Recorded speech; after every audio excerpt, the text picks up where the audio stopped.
Wel, da ni'n ffodus iawn.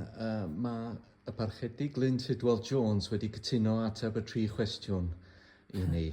Beth am ni ddechrau gyda'r hoff adnod os yn bosib? Wel, dwi'n meddwl, mae'n hoff adnodau'n sicr o'r Beibl ydy honna o ail Corinthiaid. Roedd Duw yng Nghrist yn cymodi'r byd ag ef ei hun.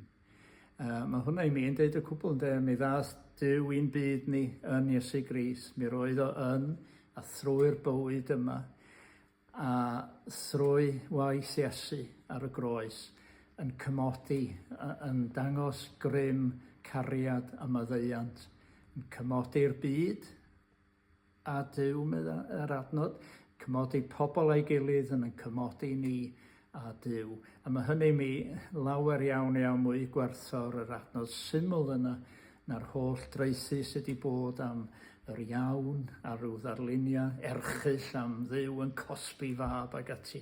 Mae'r geiriau yna'n deud y cwbl i mi, roedd Duw yng Nghrist yn cymodi'r byd ag ef ei hun. Wel, arbennig. Mae o'n neges oesol yn dydy i ni heddiw, y ddoe ac eto. Beth am, i ni symud ymlaen at yr hoff emyn os yn bosibl? Yeah. Wel, mae hwn yn anodd achos mae yna gymaint yn does, a sy'n ni'n dewis yn hoff emynydd, sy'n ni'n deud ar ei ben Williams Pantycelyn. Felly dwi wedi mynd am un o'i emynau mor anodd wir ydi dewis, ond yr emyn Anweledig rwy'n garu. Achos i mi, mae'r cyferbyniad na drwy'r emyn efo'r Duw sy'n anfeidrol a thu hwnt i'n deall ni, ond y Duw hefyd yn Iesu sy'n mor agos ato ni. Anweledig rwy'n garu, rhyfedd ydyw nerth dy ras. Mae'n sôn fan am fawred Duw, ond meddai yn yr un pennill, gwneithos fwy mewn 1 munudyn ag wneithau'r byd o'r bron. Ennill y teisteddfo dawel yn y galon garreg hon. A mae'n mynd ymlaen yn y 2 bennill arall bod Duw tu hwnt na allwn ni mo'i ddychmygu, chweithach deall natur dy hanfod i dy hun. Ond yna mae'n dod yn ôl at ei brofiad. Eto rydw i fynd y garu'n fwy na dim sydd is yr hod. Ac yn y pennill ola'r i fath, mawr y Duw i ddechrau, uchder nefoedd yw dy drigfan, llawer uwch na meddwl dyn.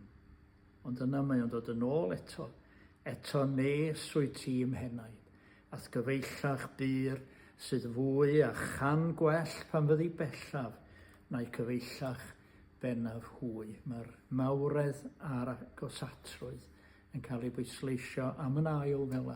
Dwi'n hoff iawn o'r emyn yna. Mae'n adlewyrchu y berthynas yn dydy. Ydy, yn union. Rhwng yr emynydd a'r goruchaf.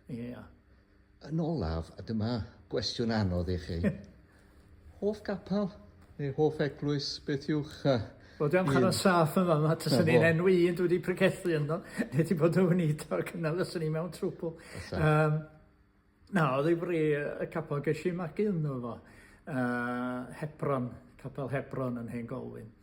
Ac wrth edrych yn ôl, wrth gwrs, fe o'n ffurfiannol arna i fel plentyn a pherson ifanc, ond mi roedd yna gymysgedd o'r hen a'r newydd, hen gyfnod a chyfnod newydd. A fyddai'n teimlo fy hun rywsut yng nghanol hwnna ac wedi bod ar hyd y blynyddoedd.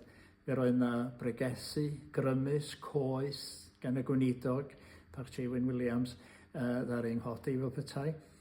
Ond ar y llaw arall, fe roedd yna hefyd bobl flaengar iawn. Oedd yna griw ohono ni bobl ifanc. A oedd yna 2 yn arbennig, 2 frawd. Un yn flaenor yn casglu ni at ein gilydd cyn yr oedfa'r nos Sul. Cforo gweddi y bobl ifanc, lle roedd yn meithrin ni i weddio. A mae hwnna yn naturiol wedi bod yn bwysig iawn i mi. Gweddio'n gyhoeddus felly bod ni'n cael yr hyder i wneud hynny'n ifanc. Ond ei frawd, hollol wahanol, athro ysgol Sul. Ac yn mynd â ni allan am dripio yn yr haf, allan i gerdded yn y wlad, allan am de, ac un tro mynd â ni fyny i ben y Wyddfa dros nos i gael gweld yr haul yn codi. Dwi'n yn cofio clywed sôn am asesiad risg i'r fath beth, ond oedd yn gwybod sut ti'n cadw ni fo'n gilydd. a sut i roi profiadau gwahanol i ni. A wedyn, Capel Hebron hen Golwyn. Wel, diolch yn fawr i chi am yr atebion cynhwysfawr yna, ac diolch y galon i chi am ymuno ni gyda'r her y 3 chwestiwn. Diolch Thomas, diolch yn fawr.